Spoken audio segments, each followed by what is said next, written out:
말라기서 첫 번째 말씀으로 내가 너희를 사랑하였노라 라는 제목으로 함께 말씀 나누기 원합니다. 한 노모가 임종을 앞두면서 자녀들에게 한 박스를 남기게 됩니다. 그래서 이 상자를 남겼는데 이 자녀들이 상자를 열어보니 수십 통의 편지가 보관되어져 있었습니다. 그 편지에는 아이가 아플 때, 또 외로울 때, 또 성공할 때, 기쁘고 슬프고 또 힘들 때에 어머니가 그때 마음을 편지로 기록해 둔 것들이었습니다. 어떤 편지에는 이런 것들이 있습니다. 내가 엄마를 원망할 때도 나는 널 위해 기도했단다. 너는 몰랐었지만 그날도 나는 너를 위해 금식하며 울면서 기도하였단다. 사실 부모의 사랑을 자녀들이 다 알 수 없죠. 나중에 자기도 부모가 되어보고 여러 가지 어려움들을 겪으면서 그때 우리 부모님, 어머님의 마음이 이랬겠구나, 뒤늦게 떠나가신 이후에 깨닫는 경우도 많습니다. 우리는 하나님의 사랑을 종종 느끼지 못하는 이 사랑의 부재를 경험하기도 합니다. 그러나 한 번도 하나님은 우리를 사랑하지 않으신 적이 없고 함께하지 않으신 적이 없는 것이죠. 삶의 구석구석에 편지처럼 또 하나님의 사랑이 담겨져 있는 것입니다. 오늘 본문에 등장하는 말라기서의 그 시대의 이스라엘 백성들이 어떤 질문을 합니까? 하나님 어떻게 우리 사랑했습니까? 사랑받은 기억이 없습니다. 이런 말들을 하고 있습니다. 그러나 하나님은 이스라엘 역사 가운데 사랑의 편지를 지금까지 써내려 오셨던 것입니다. 우리 사람들은 이기적이고 제한적이죠. 그래서 상대방의 의도와 마음까지 다 이해할 수 없습니다. 그리고 이해한다 할지라도 시간이 지나고 난 다음에 뒤늦게 깨닫는 경우도 많은 것입니다. 그렇다면 우리 하나님의 신실한 사랑은 어떤 사랑인지 우리가 말라기서를 시작하면서 또 그 사랑을 알기를 원합니다. 우리 1절 같이 읽겠습니다. 여호와께서 말라기를 통하여 이스라엘에게 말씀하신 경고라.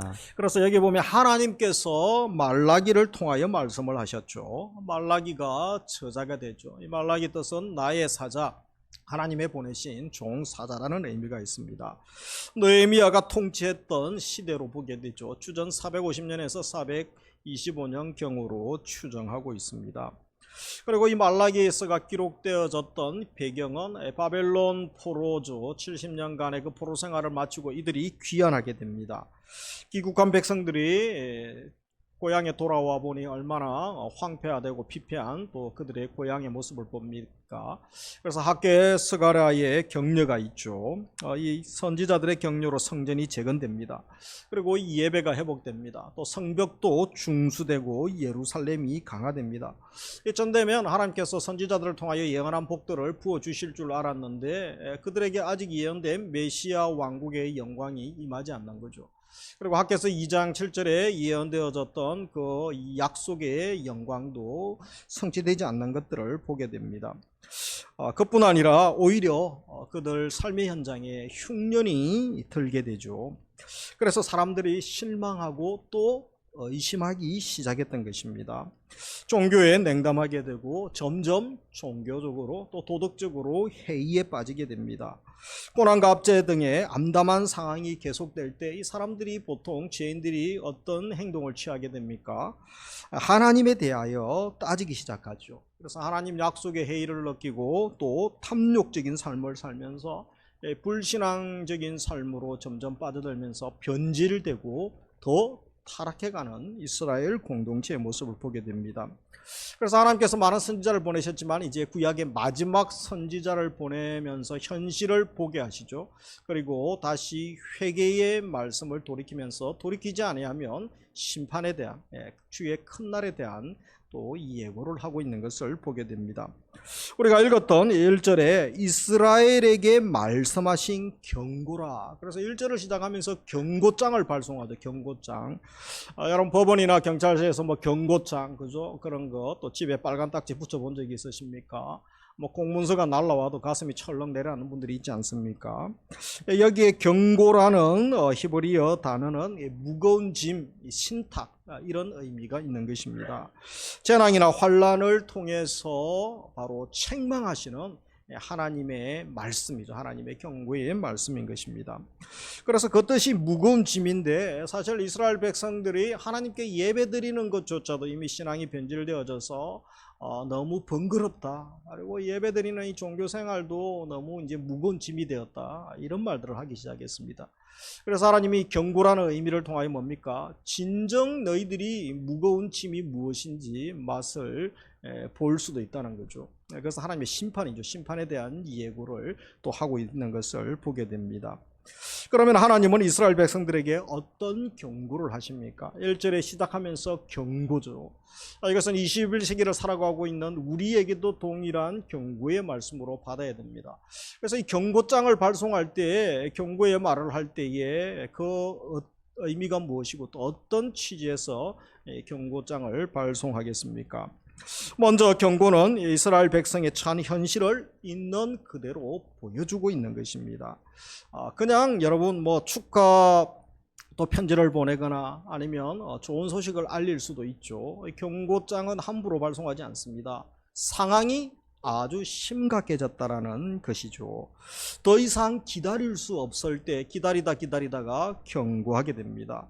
거의 끝지점에 다다랐을 때 경고하게 됩니다. 그리고 이 경고를 잘 대처를 하지 않으면 아주 심각한 상황에 이를 수 있는 것이죠. 상태가 그만큼 심각하다는 뜻을 말합니다. 그래서 우리가 말라기서가 구약의 끝입니다. 그리고 나중에 신구약 중간사 400년은 암흑기죠. 영적인 암흑기. 다시는 경험하지 말아야 될 그 암흑기를 경험하게 되고 또 신약을 맞이하게 됩니다. 두 번째 경고는 직설적입니다. 말라기서에는 아주 원색적인 단어들을 쓰죠. 그래서 빙빙 둘러대어 말하지 않습니다. 직설적으로 말하죠. 경고는 분명해야 됩니다. 그래서 무엇에 대하여 잘못하고 무엇을 바꿔야 되는지 그 내용을 분명히 알리게 되는 것이죠. 그러다 보니 화법이 직설적일 수밖에 없는 거죠. 그것이 바로 경고의 역할입니다. 그러면서 경고의 목적이 무엇이냐? 그것은 되돌리는 것이 목적이라는 거죠. 이스라엘 백성은 하나님 백성이 되고 하나님께 선택받은 언약 백성이 되었습니다. 하나님은 저들이 완벽하지 못하고 연약함에도 불구하고 언약을 성실하게 또 신실하게 지키시죠. 그러나 이들은 하나님의 언약을 깨뜨리는 데 앞장서고 말씀을 무시하기에 이르렀습니다. 그래서 이 경고는 그들의 삶을 보게 하시고 돌이키게 하는 데 목적이 있다는 것입니다. 이 본래의 자리로 돌아가는 거죠. 처음 출발한 그 자리로 다시 돌이키게 하는 것, 그것이 바로 경고인 것입니다. 가장 순수하고 뜨거웠던 그 사랑의 현장이죠. 첫사랑, 또 더 깊어가는 완숙되어져가는 그 사랑의 현장으로 다시 돌이키는 것이 필요한 것입니다. 우리는 어떻습니까? 우리는 이 경고의 말씀을 받을 자들 아닙니까? 그리고 우리는 어떤 또 기도, 어떤 태도를 취해야 되겠습니까? 하나님, 제가 많이 변했습니다. 빗나갔습니다. 본질에서 벗어났습니다. 그리고 처음 모습을 되찾기를 원합니다. 기본으로, 본질로, 말씀으로, 첫사랑으로 돌아가게 해주옵소서. 우리가 말라기서를 또 대하면서 이런 기도가 우리의 삶의 현장에 또 가정의 달을 맞아 우리 가정 또 인민족을 바라보면서 기도할 수 있기를 주님의 이름으로 축복합니다. 여러분, 중세 시대의 천년의 영적 암흑기죠. 중세의 천년의 그 암흑기를 깨뜨린 일들이 일어나죠. 종교개혁이 일어나게 됩니다. 그때 그 종교개혁자들이 외쳤던 그 슬로건, 외침이 뭡니까? 라틴어로 아드 폰테스라고 하죠. 뭡니까? 기본으로 돌아가자. 다시 처음으로 돌아가자. 그래서 이 본질로 돌아가자라는 외침이 있었습니다. 5대 솔로가 있죠. 그래서 말씀으로 돌아가자. 본질은 말씀이죠. 말씀으로 돌아가야 되는데 오직 성경, 오직 예수 그리스도, 오직 믿음, 그리고 하나님께 영광, 그렇게 이들이 외치면서 다시 본질로 말씀으로 돌아가서, 우리가 개혁주의자들의 후예들 아닙니까? 종교개혁주의자들의 후예인 것이죠. 그래서 우리 교회가 개혁주의 노선을 따르고 있는 것입니다. 그렇다면 이 구약에 하나님이 이스라엘을 얼마나 사랑하셨습니까? 이 구약에 보여주신 하나님의 사랑을 말씀하고 있죠. 2절 우리 같이 읽겠습니다. 여호와께서 이르시되 내가 너희를 사랑하였노라 하나 너희는 이르기를 주께서 어떻게 우리를 사랑하셨나이까 하는도다. 나 여호와가 말하노라. 에서는 야곱의 형이 아니냐. 그러나 내가 야곱을 사랑하였고. 그래서 2절에 하나님이 내가 너희를 사랑하였다. 또 야곱을 사랑하였다. 물론 에서도 사랑하지만 더 사랑했다는 거죠. 그래서 아무리 힘들고 시련이 오래되어도 이 나를 향한 하나님의 사랑과 계획을 우리가 끝까지 신뢰하는 것이 필요합니다. 우리의 사랑이 식어질 때에 하나님 자녀들이 다시 집중하고 취해야 될 태도가 무엇입니까? 그것은 바로 과거에 나를 향한 하나님의 그 사랑이죠. 하나님이 행하셨던 그 일들을 기억하는 것입니다. 또 한 가지는 말씀으로 돌아가는 거죠. 말씀을 기억하면서 힘을 얻고 말씀을 붙들고 다시 말씀의 자리 또 회복하여 다시 주님 기뻐하시는 자리로 나아갈 수 있는 것입니다. 그런데 오늘 이 말씀 앞에서 이 배은만덕한 이스라엘은 뭐라고 합니까? 내가 너희를 사랑하였다라고 말씀하셨는데 하나님 말씀 앞에 이스라엘은 어떻게 사랑했습니까? 언제 어떻게 사랑했습니까? 반문하죠. 사랑받은 기억이 없다는 것이죠. 만약 부모가 자식들이 그죠 어버이날이 되고 가정의 달 아닙니까? 그래서 한 번은 술을 가득 먹고 밤에 늦게 자녀들이 취해가지고 언제 나를 사랑했냐고, 왜 이런 집안에 나를 태어나게 했냐고, 나한테 해준 게 무엇이 있습니까? 이렇게 원망하고 따지고 그렇게 하면 그죠 부모님 마음을 찢어 놓는 거죠. 부모님이 잠을 잘 수가 있겠습니까? 지금 하나님 앞에 이스라엘 백성들이 그렇게 하고 있습니다. 부모님은 평생 자녀를 위하여 학원 보내고 못 먹고 또 아끼고 그래서 필요한 양육, 필요한 것들을 다 해주려고 하죠. 물론 비교해서 더 많이 해줄 수 없을지 모릅니다. 그러나 그 사랑은 바뀌지 않는 것입니다. 그런데 자녀들이 그 사랑을 알기에는 시간이 너무 걸리는 거죠. 철이 들려면 시간이 많이 걸리는 것이죠. 이스라엘 백성들이 하나님 앞에 언제 날 사랑했습니까? 어떻게 날 사랑했습니까? 반응하고 있는 것입니다. 부모의 마음이 찢어지는 것처럼 하나님의 마음이 너무 아픈 것입니다. 그래서 이 본문의 하나님의 마음이 바로 그런 상황이죠. 이스라엘 백성들이 하나님 가슴에 못을 박는 것이죠. 하나님 사랑을 배신하고 있는 모습을 보게 됩니다. 그런데 이것이 바로 2000년 전 이스라엘 백성들만의 모습일까요? 나의 모습, 한국 교회의 모습은 아닌지 돌아봐야 되는 것입니다. 불행히도 많은 사람들이 잠깐의 고난 때문에 또 나의 기도 응답이 더디다는 이유 때문에 하나님을 잊어버리거나 하나님 사랑하지 않는다고 원망하고 불평하는 자리에 가는 경우가 많다는 것입니다. 그래서 과연 하나님께서 이스라엘을 사랑하지 않으셨습니까? 이 구약에 나타난 하나님의 사랑 이야기는 어떻습니까? 하나님은 수많은 민족 가운데 가장 약한 이스라엘을 택하시고 거룩한 나라, 제사장 나라 삼아 주셨죠. 그리고 조상과 또 말씀으로 언약을 맺어 주시고 땅을 주시고 또 자손들이 번성하게 아브라함을 통하여 또 그 복을 주셨습니다. 저들이 애굽의 포로로 있을 때 바로를 이기시고 또 홍해를 건너게 하시고 낮에는 구름 기둥, 불 기둥으로 저들을 지키시죠. 목마를 때 물을 주십니다. 배고플 때 만나를 주시고 고기 먹고 싶을 때 또 메추라기도 주십니다. 가나안의 약속의 땅 입성하기까지 그 많은 이웃 나라들 31왕을 또 무찌르도록 하나님께서 함께 하시는 것이죠. 그리고 그들을 공격하지 못하도록 이웃 나라들에게 두려움을 주시죠. 그러면서 모든 민족 중에 뛰어난 민족이 되게 해주셨던 것입니다. 그리고 날마다 하나님을 만나 예배할 수 있도록 또 성전도 허락하시고 또 예배도 허락해 주셨습니다. 그렇게 하나님께서 이스라엘을 사랑해 주셨던 것이죠. 하나님께서 이스라엘만 사랑하십니까? 우리도 사랑해 주셨습니다. 여호와 이레가 되어 주시고 우리의 성리 여호와 니시가 되어 주십니다. 우리의 모든 필요를 아시고 넉넉히 채워 주시는 분 하나님 우리의 아버지다라고 말씀하고 계시는 것입니다. 그런데 이런 많은 사랑에도 불구하고 이스라엘 백성들은 이 배은망덕한 백성들이죠. 사랑받은 기억이 없다. 그렇게 말하고 있는 것입니다. 너무 빨리 하나님의 사랑을 잊어버리고 우상을 숭배하고 변질되고 그 빠른 속도로 타락해가는 이스라엘 백성들의 모습을 보게 됩니다. 사랑하는 자녀들의 타락을 보시고 하나님께서 회개하고 돌아오도록 또 하나님께서 사인을 주시게 되죠. 흉년을 주기도 하고 지진을 주기도 하고 전쟁이 나기도 하고 지진이 또 질병을 주십니다.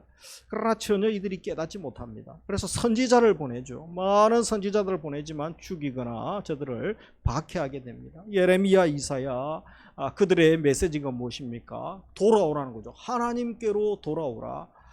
그러나 그 말씀을 듣는 자들이 많지 않았습니다. 마치 못된 송아지처럼 부르면 부를수록 더 멀리 가는 거죠. 하나님 앞에 가까이 가는 것이 아니라 더 멀리 도망가는 백성의 모습을 보게 됩니다. 그래서 마지막으로 결별하기 전에 하나님께서 한 번 더 기회를 주시는 거죠. 그것이 구약의 마지막 선지자 말라기입니다. 말라기를 통하여 다시 한번 회개하고 돌이키라. 심판의 날이 오기 전에 다시 돌이킬 것을 말씀하고 있는 것입니다. 이제 말라기 선지자가 뭐라고 합니까? 하나님의 징계를 받는 이스라엘 백성들의 현실을 보게 하시죠. 우리의 현실을 볼 때에 또 그것을 인정하고 회개하고 돌이킬 수 있는 것입니다.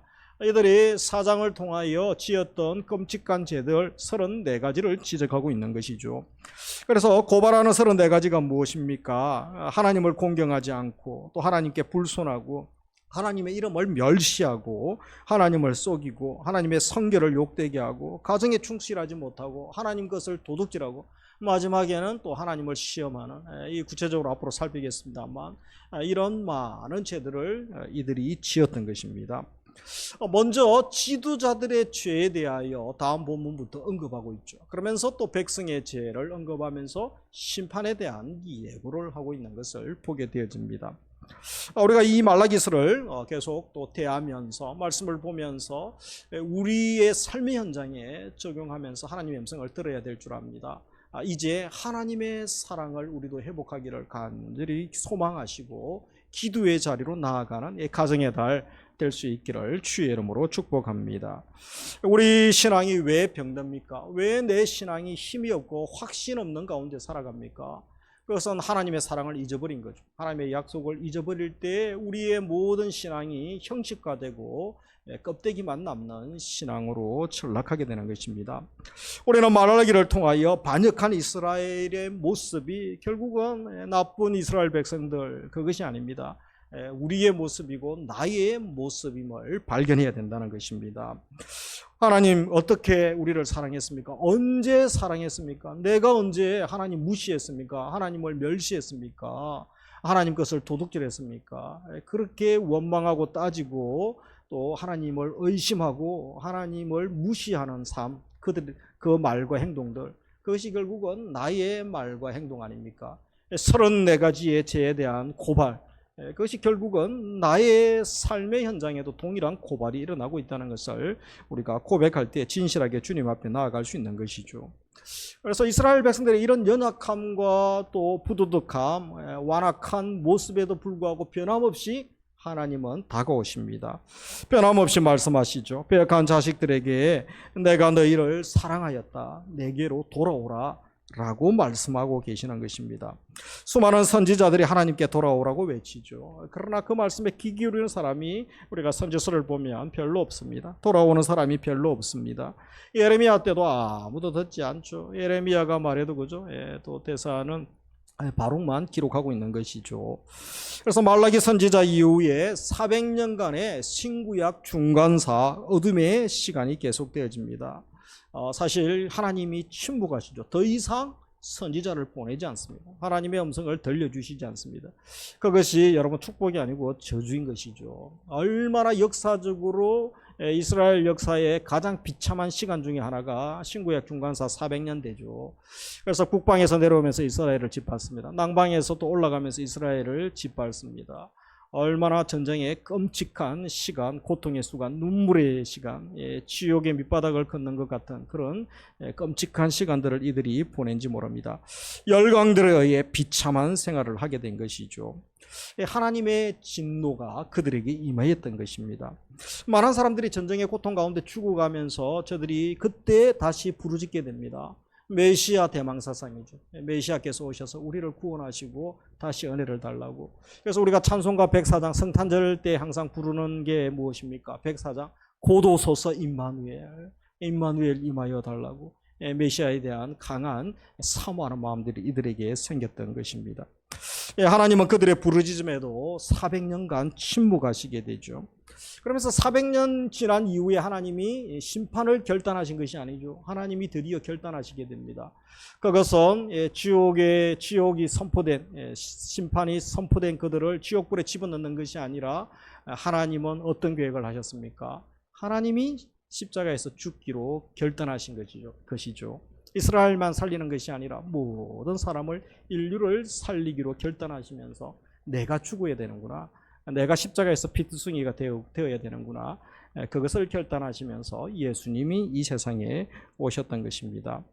그래서 피조물에 불과한 인간, 범죄한 인간, 한 번도 하나님 마음을 시원하게 해드린 적이 없는 죄인들을 향하여 하나님은 사랑을 포기하지 아니하시고 더 큰 사랑으로 다가오십니다. 우리의 사랑과 큰 차이가 무엇입니까? 우리는 조건부 사랑 아닙니까? 이 정도 되면 좋아하고 또 선물 주면 더 해주고 나한테 잘해주는 사람 더 하죠. 그러나 하나님은 하나님의 구약의 사랑으로 안 되니 신약에는 뭐죠? 더 큰 사랑으로 다가오시는 하나님의 사랑. 이 사랑이 이 시대에 우리에게 필요하고 5월달 가정의 달 우리에게 필요한 줄 믿으시기 바랍니다. 하늘 영광 버리시고 죄된 세상 나를 살리기 위하여 이 땅에 오셨던 것이죠. 그래서 칼빈은 하나님이 천지를 창조하실 때 기뻐하셨다고 하죠. 심히 기뻐하셨다고 합니다. 휘파람 불면서 기뻐하셨던 그 하나님, 범죄한 나를 살리기 위하여 하나님이 십자가에서 친히 피투성이가 되셨다라고 말을 하고 있습니다. 이것이 바로 하나님의 사랑인 것이죠. 우리 요한복음 3장 16절 같이 읽습니다. 하나님이 세상을 이처럼 사랑하사, 그래서 독생자를 주셨죠. 이처럼 사랑하사, 결국은 생명 주시기까지 사랑하신 하나님의 사랑을 우리가 알아야 되는 것입니다. 추악하고 연약한 인간들 지옥불에 던져지고 사망이 선포되어졌죠. 그러나 그렇게 하지 아니하셨습니다. 왜 그렇게 하지 아니하셨습니까? 우리가 하나님의 사랑받는 백성이기 때문에 그렇습니다. 하나님의 형상이기 때문에 그렇습니다. 우리가 하나님 자녀죠. 하나님 영광을 경험해야 될 자들이기 때문에 주님께서 더 큰 사랑을 선택하셨던 것입니다. 그래서 요한일서 4장 9절에 보면 하나님 사랑이 이렇게 우리에게 나타난 바 되었다. 하나님이 같이 읽습니다. 자기의 독생자를 세상에 보내심은 그로 말미암아 우리를 살리려 하심이니라. 사랑은 여기 있으니 우리가 하나님을 사랑한 것이 아니요 오직 하나님이 우리를 사랑하사 우리 죄를 속하기 위하여 화목제물로 그 아들을 보내셨음이니라. 아멘. 나를 살리려 독생자를 보내신 하나님의 사랑. 예수님이 친히 말씀에 순종하면서 이 땅에 오셨고 십자가에서 피투성이가 되시면서 나를 살려주셨습니다. 우리 가정의 달 다시 한번 하나님의 사랑을 깊게 묵상하고, 내게는 그 사랑이 없는 거죠. 나를 공격하는 사람, 또 나의 이해와 맞지 않는 사람, 세상은 경쟁하고 또 시기하고 질투하고 적극적으로 공격하고 넘어뜨리려고 하죠. 내가 1인자가 되어야 되는 세상 아닙니까? 다시 한번 이 사회에, 또 우리 가정, 우리 기업, 또 이 도성에, 또 우리 교회에도 하나님의 이 사랑이 넘쳐나기를 주님의 이름으로 축복합니다.